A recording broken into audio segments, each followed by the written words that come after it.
Assalamualaikum warahmatullahi wabarakatuh. Kita jumpa lagi di pembelajaran statistika. Nah, kali ini kita akan membahas mengenai analisis korelasi linier sederhana. Untuk materinya ada di buku Praktikum Statistika untuk Ekonomi dan Bisnis di bab 5. Dan untuk di buku Statistika Pendidikan ada materi juga yang sama, analisis korelasi linier sederhana. Tapi video kali ini kita akan membahas mengenai perhitungan manual dengan menggunakan rumus korelasi dari persen. Semoga videonya bermanfaat ya. Jangan lupa untuk terus dukung channel saya dengan cara klik tombol like, comment, subscribe, and share the video ya. Jika memang menurut Anda video ini bermanfaat. Terima kasih. Assalamualaikum warahmatullahi wabarakatuh. Mengajar statistik itu biasanya ketika saya sudah masuk ke dalam ranah materi ini, selesai saya menjelaskan materi ini, saya minta mahasiswa saya untuk mencari skripsi yang menggunakan analisis korelasi linier sederhana. Kalau korelasi linier sederhana itu biasanya dia menggunakan dua variabel. Nah, jadi seperti itu untuk dicek apakah skripsi itu sudah benar atau belum. Nah, biasanya statistik ini kalau saya di UIN ini baru di semester awal, antara semester 1 dan 2 gitu. Kalau statistik di semester 1, statistik 2 di semester 2-nya biasanya di genapnya. Nah, artinya kadang mahasiswa awal aja, mahasiswa baru semester 1 atau semester 2, mereka udah bisa melakukan analisa terhadap skripsi yang dibuat oleh kakak kelas mereka. Karena apa?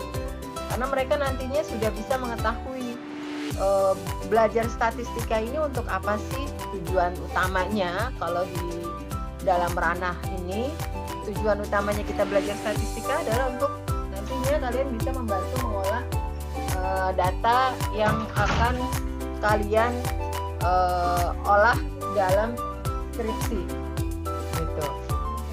Oke. Nah, sekarang kita lihat apa sih yang dimaksud dengan analisis korelasi. Analisis korelasi di sini dikatakan adalah suatu teknik statistika yang digunakan untuk mengukur keeratan hubungan antar variabel. Jadi, untuk mengukur berapa erat hubungan antar variabel yang sedang diteliti. Nah, biasanya nilai dari keeratan hubungan antar variabel itu ditandai dengan angka. Nah, angkanya itu dimulai dari 0 sampai dengan 1. Nah, kalau dilihat dari gambar ini, kalian bisa lihat di sini di tengah-tengah ini adalah 0, lalu ke kiri itu negatif, ke kanan itu positif. Nah, di sini 0 sampai 0,5, di antara 0 sampai 0,5 itu korelasinya negatif lemah. Lalu di antara 0,5 sampai dengan kurang dari 1 itu korelasinya negatif kuat. Nah, ketika dia nilainya 1, maka itu bisa dikatakan korelasi negatif sempurna kalau dia nilainya adalah negatif. Tapi kalau dia nilainya adalah positif, 0 sampai 0,5 dia positif lemah, 0,5 sampai dengan kurang dari 1 itu positif kuat, atau nilainya 1 adalah korelasi positif sempurna. Nah, jarang sekali, bahkan hampir tidak ditemukan adanya nilai korelasi yang nilainya 1. Tetapi ketika kalian mencari ternyata nilai korelasinya 5, nah itu pasti ada kesalahan. Karena nilai korelasi itu antara 0 sampai dengan 1. 1 itu sudah maksimal dan itu sudah sempurna, dan 1 pun biasanya jarang ditemukan. Paling itu nilainya 0,99, artinya positif kuat, sangat kuat. Nah, ini adalah nilai dari korelasi. Jadi nanti ketika dalam pengolahan data, apakah terdapat hubungan antara motivasi kerja dengan prestasi kerja? Jawabannya bisa dilihat dari nilai korelasi ini. Nah, misalkan nilai korelasinya adalah 0,8. Artinya adalah positif kuat.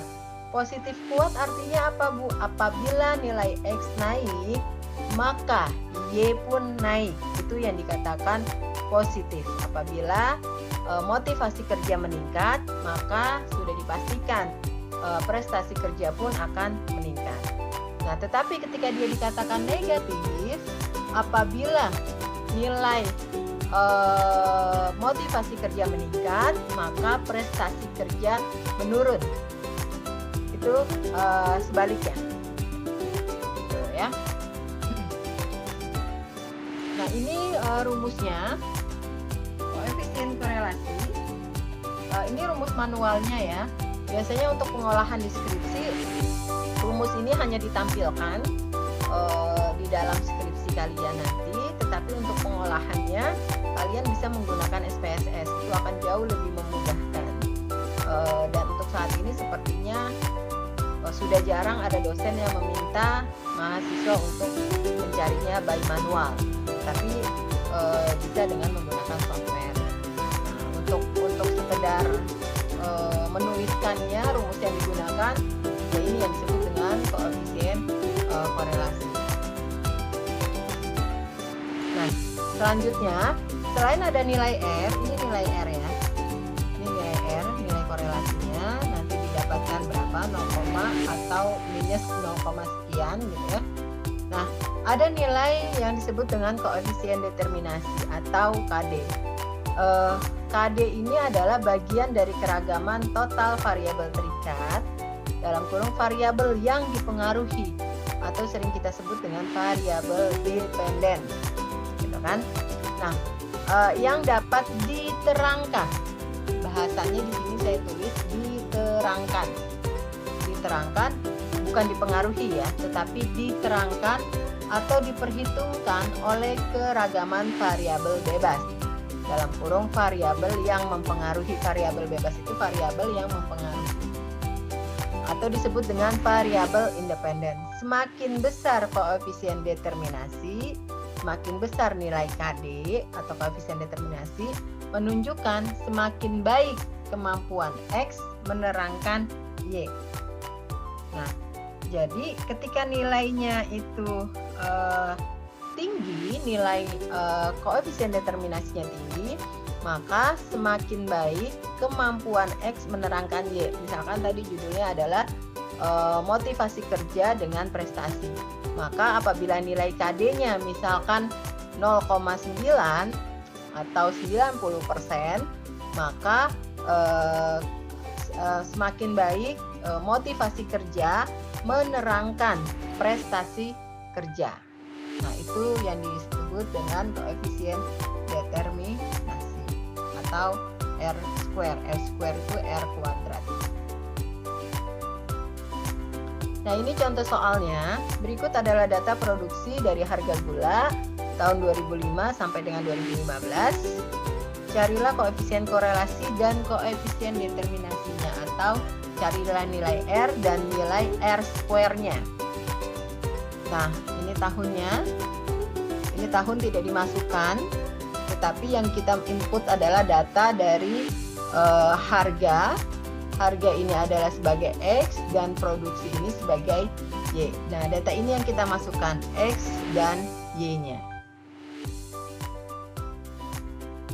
Nah, ini jawabannya. Ini kan tadi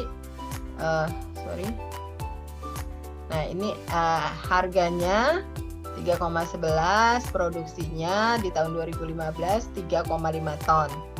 Nah, ini adalah data yang diinput nanti, ini data harga dan data produksi. Data tahun ini tidak masuk inputan ya. Dan ini bisa antara X dan Y. Kita cek dulu X-nya yang mana. X-nya itu yang 311, berarti benar. Yang X yang ini adalah harga dan Y-nya ini adalah yang produksinya ini adalah yang Y. Nah, ini saya tuliskan manual. Nah, teman-teman bisa mencari rumusnya yang tadi ya, rumus yang sebelumnya itu dengan rumus korelasi dari person. Nah, ini data X-nya. Ini data X-nya. Ini hanya keterangan ya. Ini tidak digunakan untuk mengalihkan dengan data yang lain. Ini hanya keterangan. Ini bisa diganti jadi tahun pertama sampai dengan tahun ke-10 misalkan. Nah, ini X, ini Y.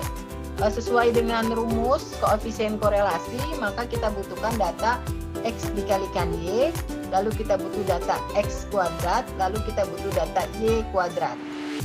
Nah, X kali Y 311 dikali 3. Nah, lalu kita masukkan sesuai dengan rumus yang tadi, rumus korelasi dari person.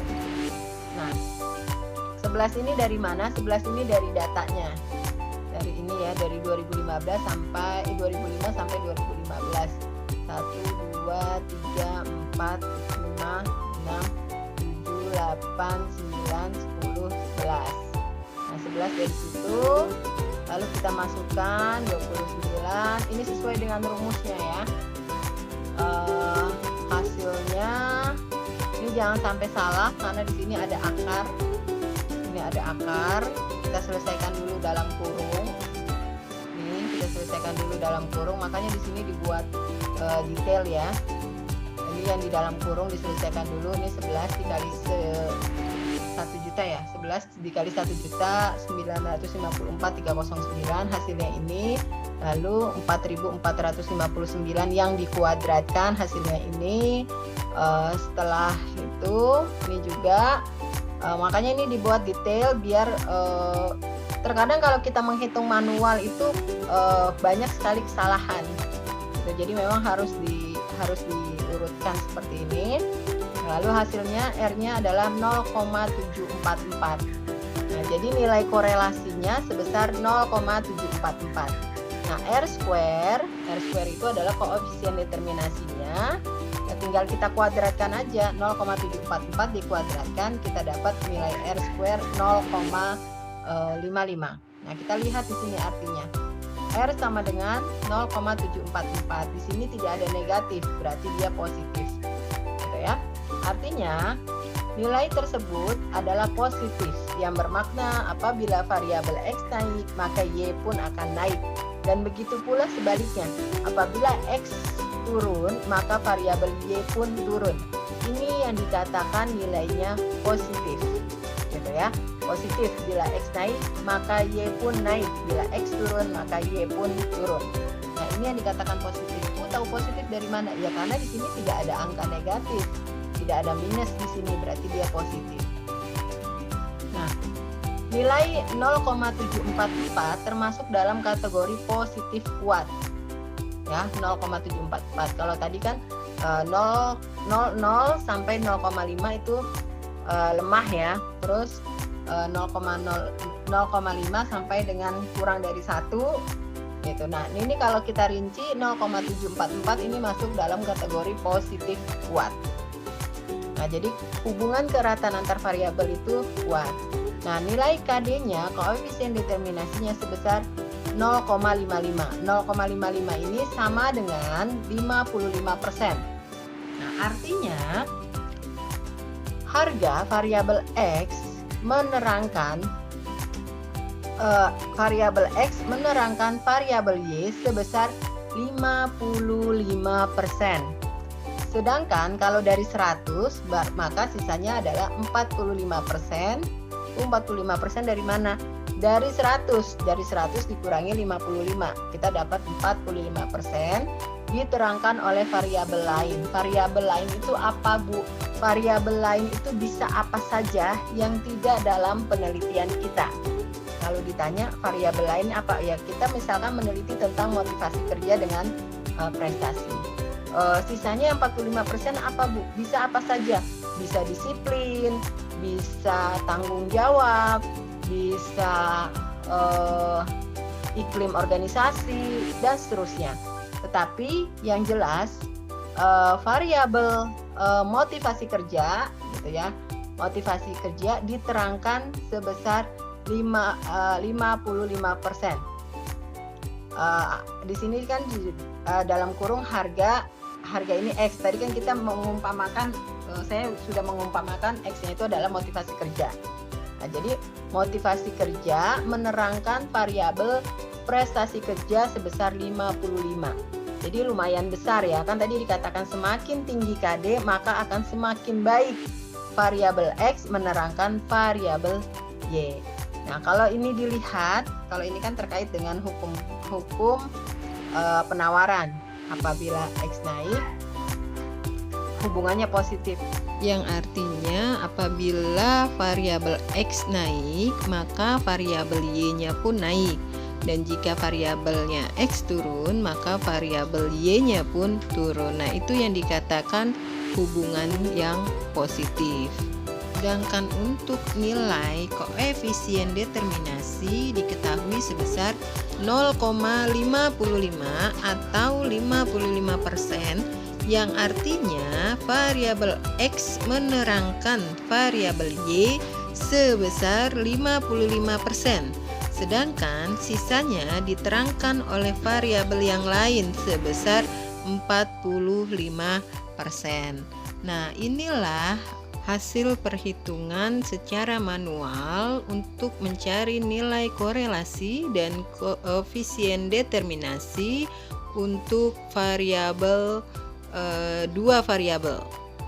Nah, demikian materi untuk analisis korelasi linier sederhana. Semoga bermanfaat ya.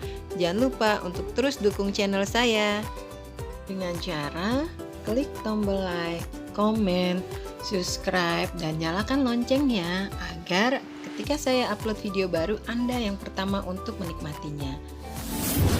Terima kasih. Assalamualaikum warahmatullahi wabarakatuh.